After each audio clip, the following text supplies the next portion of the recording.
Hey my JEE aspirants, how are you all?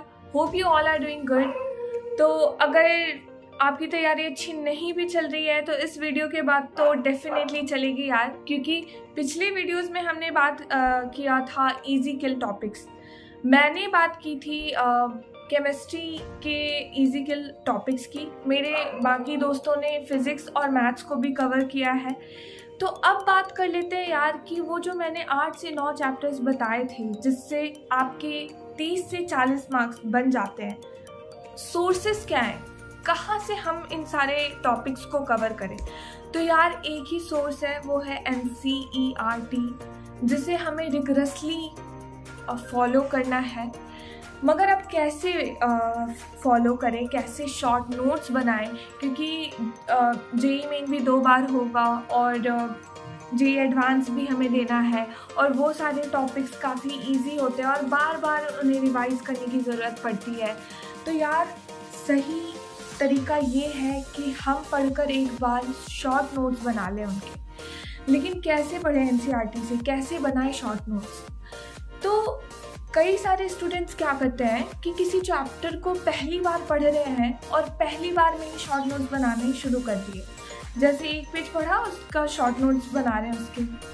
तो इसमें आप क्या करोगे ना, जब आप किसी चैप्टर को पहली बार पढ़ रहे हो किसी बुक से, तो कई सारी चीज़ें नहीं आएंगी, आपको कई सारी चीज़ें उसमें नहीं लगेंगी और उसे आप लिख लोगे अपने शॉर्ट नोट्स में।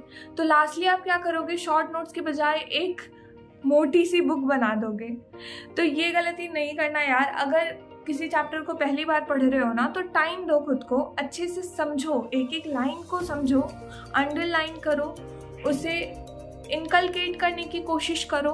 फिर जब वो चैप्टर खत्म हो जाए और दूसरी बार फिर से उसे पढ़ो, दूसरी बार पढ़ने के वक्त आपको कई सारी चीज़ें ऐसी लगेंगी कि यार ये तो याद रह जा रही हैं, ये तो समझ में आ जा रहा है, या फिर ये उतना इम्पोर्टेंट नहीं है। उसके बाद शॉर्ट नोट्स बनाना शुरू करो। तो सेकंड या थर्ड टाइम जब आप रिवाइज कर रहे हो ना किसी चैप्टर को, उस समय शॉर्ट नोट्स बनाओ। फर्स्ट टाइम जब हम पढ़ाई कर रहे हैं किसी चैप्टर को, तो उस समय हमें शॉर्ट नोट्स नहीं बनाने हैं। उस समय हम अंडरलाइन कर सकते हैं इंपॉर्टेंट पॉइंट्स को जो हमें दिख रहा है पेंसिल से।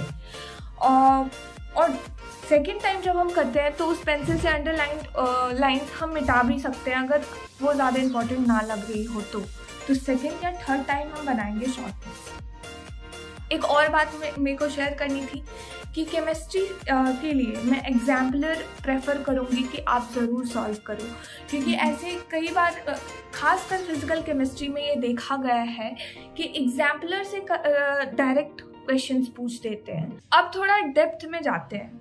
अब बात करते हैं फिजिकल, इनऑर्गेनिक और ऑर्गेनिक की। तो यार फिजिकल के लिए जैसे मैंने बोला, एग्जाम्पलर भी मस्ट है, एग्जाम्पलर भी सॉल्व करके जाना, क्योंकि कई बार डायरेक्ट क्वेश्चन आ जाते हैं। इनऑर्गेनिक केमिस्ट्री में जितने भी रिएक्शन दिए होते हैं ना, इनऑर्गेनिक ऑर्गेनिक दोनों में ही जितने भी नेम रिएक्शन है, उसे हम लिखेंगे शॉर्ट नोट्स में और उसका मैकेनिज्म के साथ साथ हम लिखते जाएंगे कि इस रिएक्शन में क्या हो रहा है, प्रोडक्ट क्या है। ठीक है, जैसे कैनिज़ारो रिएक्शन है तो उसमें कैसे लेंगे हम, कौन से रिएजेंट्स यूज़ होते हैं और क्या प्रोडक्ट बनता है, एल्डोल और कैनिज़ारो में क्या डिफरेंस है, वो लिखते जाएंगे हम, वो अपन करते जाएंगे। और NCERT के इन टेक्स्ट और आउट टेक्स्ट क्वेश्चन ये भी हम साथ ही साथ करते जाएंगे, क्योंकि इनसे पहली बात तो बोर्ड्स में भी क्वेश्चन आते हैं और जेईई मेन में भी पूछ लिया जाता है इसका कॉन्सेप्ट।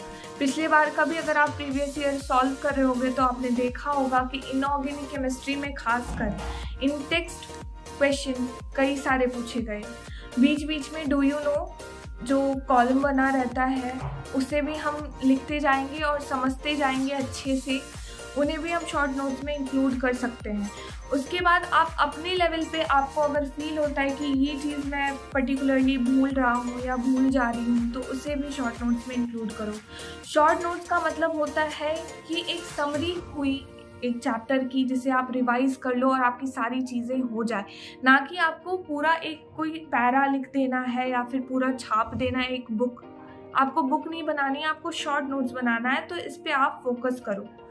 तो ठीक है यार, अभी अपन आगे भी कई सारी वीडियोस में ऐसी ही बातें करेंगे कि कैसे तैयारी करनी है। तो बिल्कुल भी नहीं घबराना है यार, साथ में हम फोड़ेंगे, साथ में मचाएंगे। तो बिल्कुल अच्छे से पढ़ाई करो एंड स्टे कनेक्टेड विद ऊंचाई।